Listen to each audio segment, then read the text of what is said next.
management. Because if you want to register this project, you really need to have a dedicated team only doing that in order to register this project, and you need to have those resources inside the country.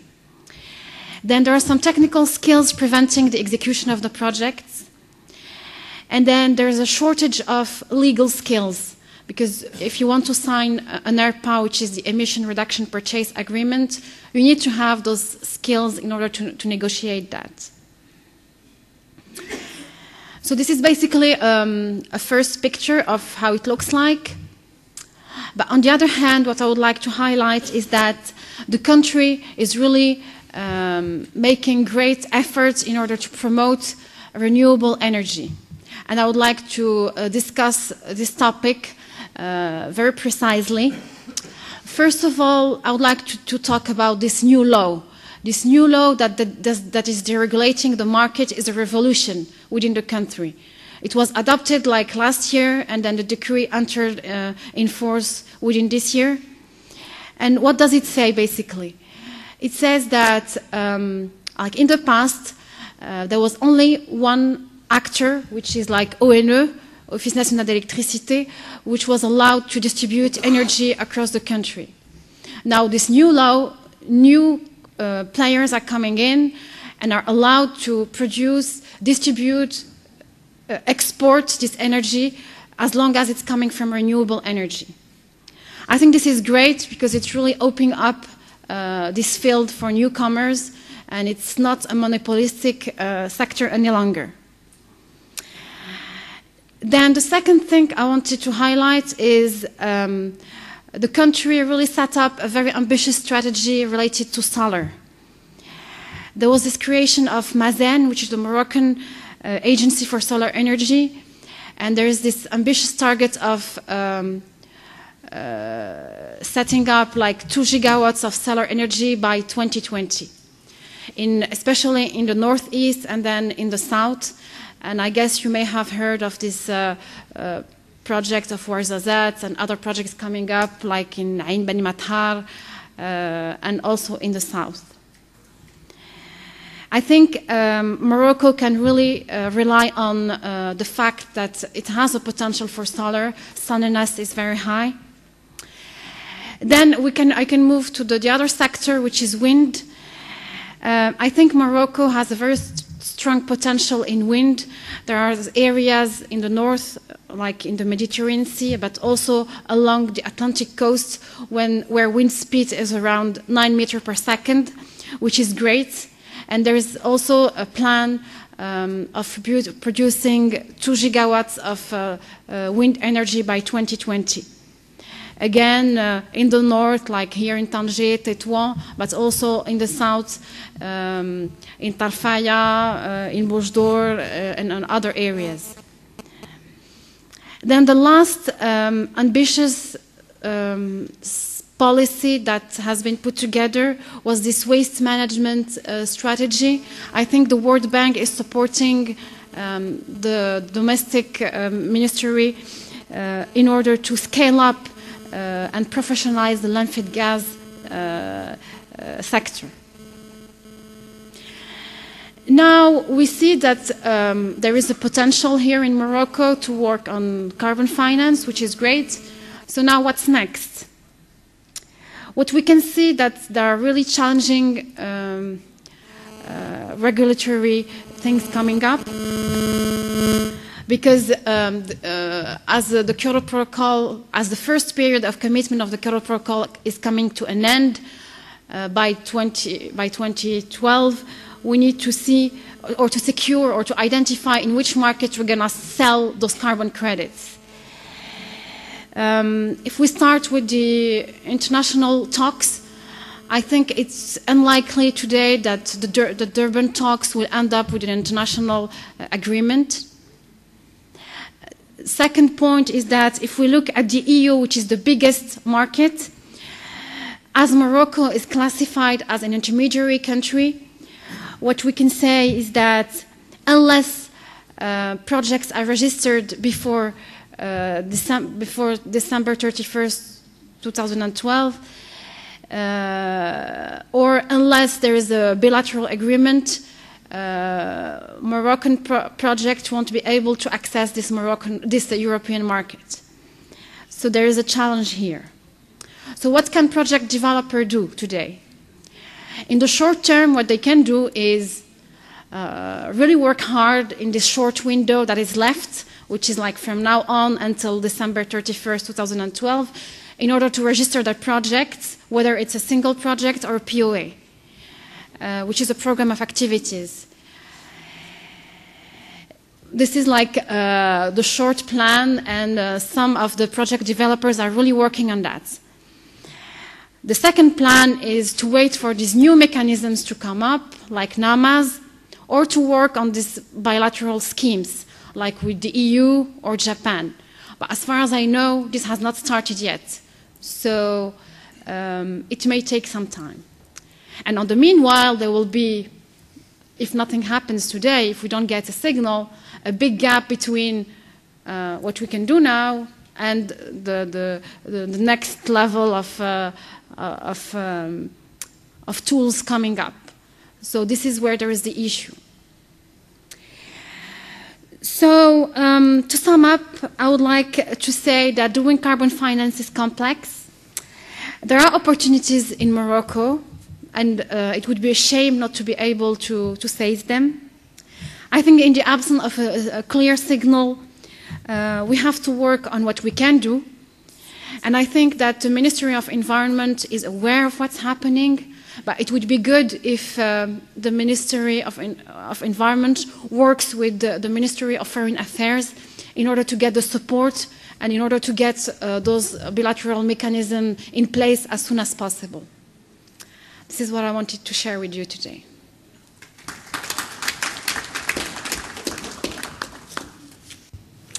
Thank you very much. You stress the importance of communications, and that is very, very important, of course. We must talk with each other, we must communicate the knowledge we have and share it, because the knowledge is supposed to be shared, then it will do good. Our next speaker, still we keep ourselves in the African continent. This will be Mr. Andrew Sharp. He is a technical executive at Carbon Check, and a long list of earlier commitments. Founder of Fair Carbon Limited, and Next Generation Now, Chairman of Emissions Working Group of Scarborough Local Strategic Partnership. Please, the floor is yours. Well, thank you very much for the introduction. A lot of the projects that I have been involved in have actually been very, very local-based projects and in the north, and it's about encouraging people in the north to take sustainable development seriously. Right? So that's why there's such a long list of things. But as came from the Rio conference in 1992, you have to start locally in order to bring about global solutions. Through that work, I became involved with a man called Adam Simcock, who is Carbon Check's chief executive. And at the time, he was a project developer working on a project in Mozambique. And I helped him with a project in Mozambique, which was the conversion of a coconut oil plant from burning coal, which it had done prior to the war in Mozambique, to burning coconut shells. So that's what's called a fuel switch project. For various reasons, that project didn't work out. Things do get very complicated, as the Minister has pointed out. He's since decided that instead of being a project developer, he wanted to establish Africa's first designated operational entity. Now, the world of the Clean Development Mechanism is full of acronyms, names and little bits and pieces. What a designated operational entity does is it acts on behalf of the Executive Board of the Clean Development Mechanism to audit projects. So the first thing it does is if a project developer comes to us with a project, we have to check that it meets the rules and regulations of the Clean Development Mechanism, that they're using the right methodology, that the people who are talking about a plant own the plant, various checks and bits and pieces. Then, once we have done that, we then produce a report which goes to the Clean Development Mechanism Executive Board, and they either register the project or not, depending upon our recommendation and upon their own judgment, but they have the final decision. The second thing that we're able to do is once a project has been registered and exists, the project has to have with it a verification plan. It has to have a plan whereby which the actual emissions reductions that are achieved in practice can be recorded. Now, the thing about all of these procedures and the procedures within the Clean Development Mechanism is that they are very, very heavily rule-based. We have to do things according to the rules. Project developers have to do things according to the rules. A project developer can't stray outside existing approved methodologies. Well, there are over 70 of them, right? So there's a lot of scope for manoeuvre. But if they want to use some other methodology, then that methodology has to be proposed and accepted, and the whole process gets very drawn out. They have to take account of the guidance that's issued by the Clean Development Mechanism. Right? So things have to be done properly. And the key aspect as far as we as auditors are concerned is if when a project developer produces the initial document, which goes by the name of a project design document, if when they produce that document they make some factual statement, then they have to have evidence to support that factual statement. We can't just accept it as it is. So it's strongly rule-based and it's strongly evidence-based. Now, the challenge of becoming a designated operational entity is that this strong rule base also applies to us as well. So in order to obtain accreditation, we had to demonstrate to the satisfaction of the accreditation panel of the Clean Development Mechanism that we had in place a full set of procedures and forms to do the job properly. We also had to demonstrate and show that we had systems for dealing with possible conflicts of interest. And this actually is a major problem because, and it's certainly a major problem in South Africa, because by and large it's a small community, and the people who are engaged in developing projects are likely to be known to members of Carbon Check. It's just, that's the way it works. So we have to have very clear barriers because the system has to be clean and it has to be seen to be clean. And the major problem that I think we've faced is, right, Carbon Check itself is actually has a very small core organisation. There's the chief executive who agrees all the contracts and does the business negotiations. There's our chair, who is George Ngota, who is a black South African lawyer and has a lot of very useful contacts. If someone needs a visa to come from India and they can't get it, well, George, by and large, knows who to poke in order to get it to happen. We need someone of that practical experience and status for it to work. We have a management consultant who makes sure that all our forms are in order and everything has been updated so that we maintain our accreditation status. And then there's me, and I'm the person that understands the science and the equations and the mathematics. And there needs to be somebody as part of the core team that can look at one of these documents and tell whether it makes sense. So that's the role. And the key control on us is if by some mistake or other, and it might, and we're not quite sure whether this covers fraud or not, but if by some mistake too many certified emissions reductions, that's CERs, are given out, are issued, then we, as a designated operational entity, are responsible for that excess issuance. And we would then have to go onto the market to buy other CERs to replace those that had been issued in error. Right?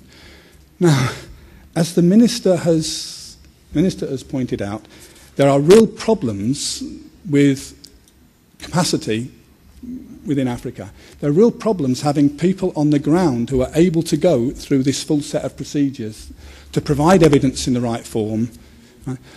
And one of the difficulties is that when a project begins and when you design a project, it's very simple. You design the project and you say you're going to use a particular bit of instrumentation or you're going to use a particular boiler or some particular piece of technology. When you're developing a project, these things change. It's very rarely that a project is implemented in exactly the form that it was proposed. Right? And one of the challenges is getting over this, is getting over the fact that we have to, as auditors, if it says it's a Siemens boiler, then it's better be a Siemens boiler there, or else we have to go back and ask permission for it to be something else. So technically the process is very difficult, very complicated, and we can understand why there's problems with the capacity. However, I think all of these difficulties have been recognised by the Executive Board of the Clean Development Mechanism. And there are strong moves, first of all, to develop what are known as standardised baselines. Because the way the system works is that it compares what the emissions are likely to be from the project as implemented with the emissions that would have taken place had the project not been implemented. And these emissions that would have happened without the project are referred to as the baseline emissions. And sometimes it's very difficult to work out what would have happened. So there are moves to get standardised baselines, to simplify the procedures. In addition, one of the things that projects have to show is they have to demonstrate what's known as additionality. They have to prove that in the absence of carbon finance, the project would not have gone ahead. And this can be extremely difficult. And by and large, what it comes down to at the moment is it's a matter of financial analysis. Is the rate of return on the investment on this project sufficient for it to have gone ahead without carbon finance? And that's very difficult. And it's very difficult to work out what the expected rate of return on a project is in a particular country. And it's in particular very difficult to work out what the expected rate of return might be when you haven't even got a sensible sort of baseline to work from. Because normally you'd start from a risk-free investment, but I'm not sure if there are any risk-free investments in the world at the moment. But one of the procedures that's been adopted there is to actually have a standardised list by country, by type of project, which tells you what an acceptable rate of return on those projects would be. So there are attempts to recognise the difficulties that are faced within Africa, the difficulties that come when there just simply isn't the capacity there to implement projects. Right? And there's one final little thing that is being considered and is of great significance in particular to least developed countries, and that's the issue of what is known as suppressed demand. Now, I know, for example, that if we have the number of projects that are talking about replacing kerosene lanterns with LEDs that are driven by photovoltaic cells, right? And a household may have just one kerosene lantern.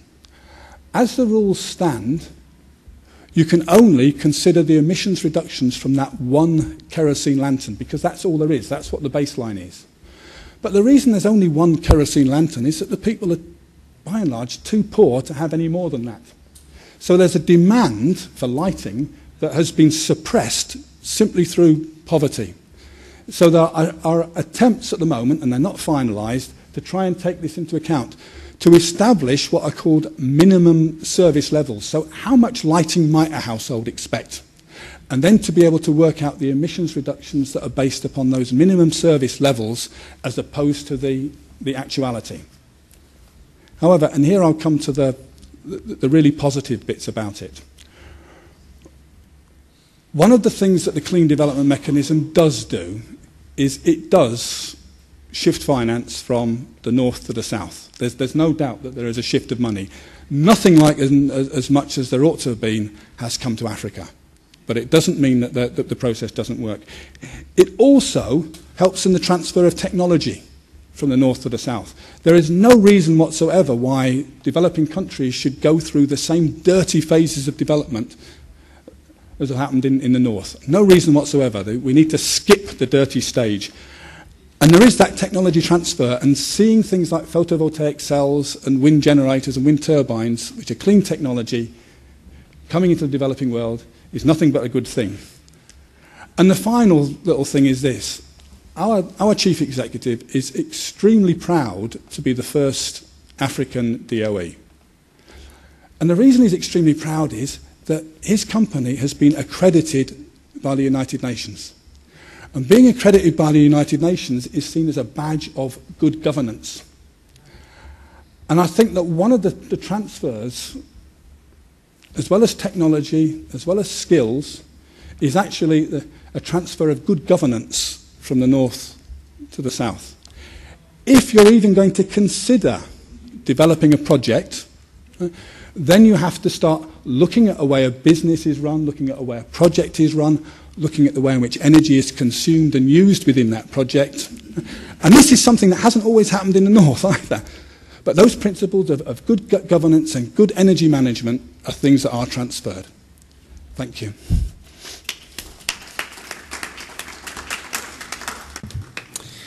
Thank you very much. It was very interesting, and I really like this minimum service level as a new reference. That must be a good thing. How can one compete with one kerosene lamp in a new project? That must not be easy. Okay, so we move ahead, and now we take the world perspective in things. Mr. Henry Derwent is the President Chief Executive Officer of International Emissions Trading Association and former International Climate Change Director for the UK government. Probably a lot to tell us. Thanks very much indeed, Lennart. My gratitude and thanks to the people in the state of Morocco and everybody involved in MEDays and the opportunity to tell some more people about carbon finance and the clean development mechanism. A complex story, but one definitely worth sticking around to try to understand. One or two sentences about the International Emissions Trading Association. This is a trade association, private sector companies, from very large ones such as Shell to very small ones such as some of the specialist lawyers dealing with carbon trade up and down the world.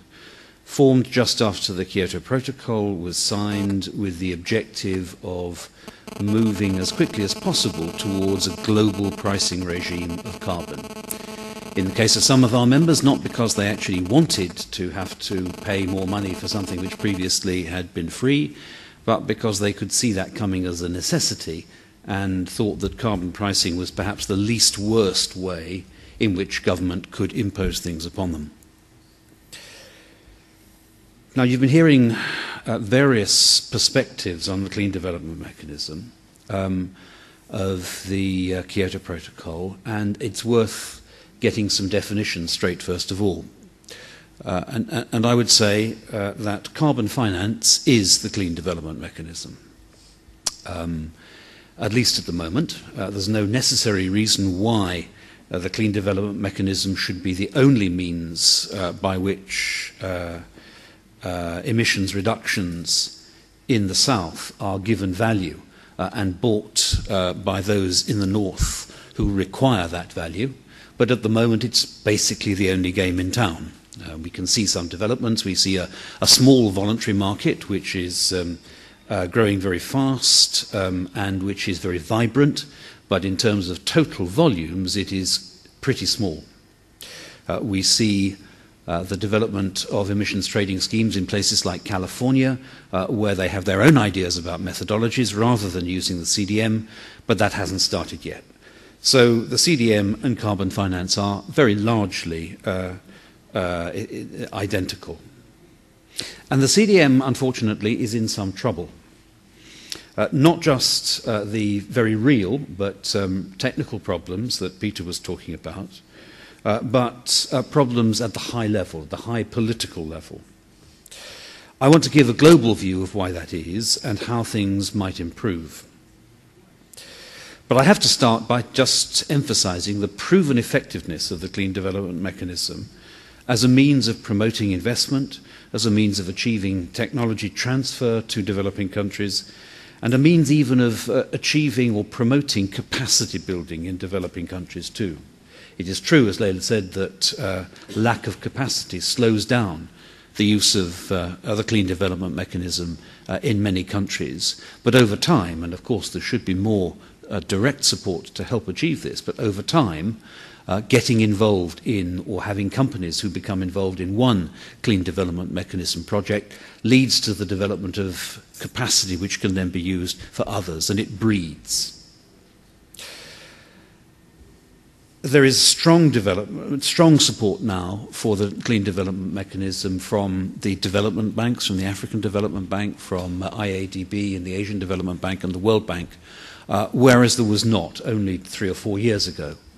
They have come to understand just how important this source of value and of finance can be to the achievement of traditional development objectives, as well as the mitigation of climate change, which they understand too is massively harmful to development. And the CDM should not bow its head at accusations that it is only playing at the edges. It could be much, much bigger, but even now it's by no means trivial when you think about the investment that's leveraged as well as the amount of money that changes hands directly for emissions reductions units. Perhaps 2.3 billion tonnes of carbon transacted between 2002 and 2010. Total spending of 27 billion tonnes, benefiting up to 100 billion tonnes of mainly private sector investment. These are figures taken from the World Bank's latest State and Trends of the Carbon Market report. And if you were to look forward to a time when the price of carbon on the world market was $20 or $30 a tonne, then you could achieve an annual flow of finance to developing countries of between 30 and 50 billion. And when we're talking about 30 billion and 100 billion in the context of Copenhagen, it's worth recognizing just how potent the use of carbon finance through CDM methodologies could be. But the CDM has its detractors, and perhaps more now than in many periods over the past few years. There are those who dislike the principle of offsetting, who dislike the idea that polluters in the north can actually buy, even if they buy and transfer resources to the south. They don't like the idea of anybody buying anything rather than just dealing with and taking the cost of the pollution themselves. There are detractors who cannot get their heads around the idea necessary for the clean development mechanism in any form of carbon finance of counterfactuals. In other words, what would have happened if you had not introduced the notion of a reward for reducing carbon. It can never be proved that emissions would have been at a particular level had something else not happened. This is not the only governance or grant system in the world which has to deal with that problem, but there are plenty of people who can object to it in principle. There are detractors who complain about the transaction costs and the slow speed, which is certainly true, though things are getting better. There are detractors who complain about the inequitable geographic distribution of the CDM. Again, true, getting slowly better, but the thing to do, I think, is to improve it, rather than to say the system is fatally, intrinsically flawed. And there are also concerns, led, I have to say, by the European Union, about the whole principle of there being a class, certainly a large class, of countries whose only obligations are supply side. In other words, who have no binding obligations themselves to create a demand for emissions reductions, but whose role is to provide supply of emissions reductions which is sold into those countries which do have emissions reductions obligations. The response from the European Union at the moment is to limit the use of the CDM to the least developed countries. The trouble is that the CDM, like any other investment area, is not a hydraulic system. It's not the case that if you block one outlet, a given sum of money naturally goes elsewhere. If people are blocked from investing in China or in India or indeed in Morocco, their natural alternative, I'm afraid, will be to invest in other commodities, including fossil fuel commodities. Now, there is a concern also about whether the CDM can even continue as a system in the absence of Kyoto Annex B targets, which I fear is the likely position in 2013 and beyond. But the biggest problem of all is simply demand. There are not enough countries with not enough ambition, not enough willingness to take targets and turn them into obligations which can then be distributed to companies, and those companies then become purchasers, demandeurs of emissions reductions. There's a lot of activity going on to scale up the supply side, to create new systems alongside the CDM which will produce emissions reduction. There's not a lot of point in scaling up the supply if you don't scale up the demand at the same time. And I have to say that at the moment you see concerns in the market leading to companies voting with their feet. Many, many companies who were the pioneers of the CDM are with us no longer.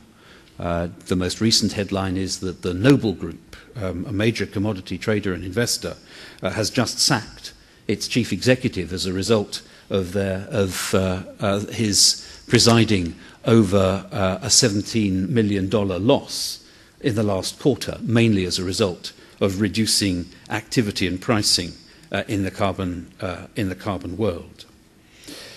These sorts of headlines and the lack of demand leads to prices today which, far from being $20 or $30 dollars a tonne, are $7 a tonne, and a market where the total value, has halved in successive years, in 2009 and 2010. And as a result of that, we see very few people who are actually thinking about investment for future years. Yes, they're scrambling to register before, as it were, the current circumstances change. Are they putting a lot more money into new investments? I fear not.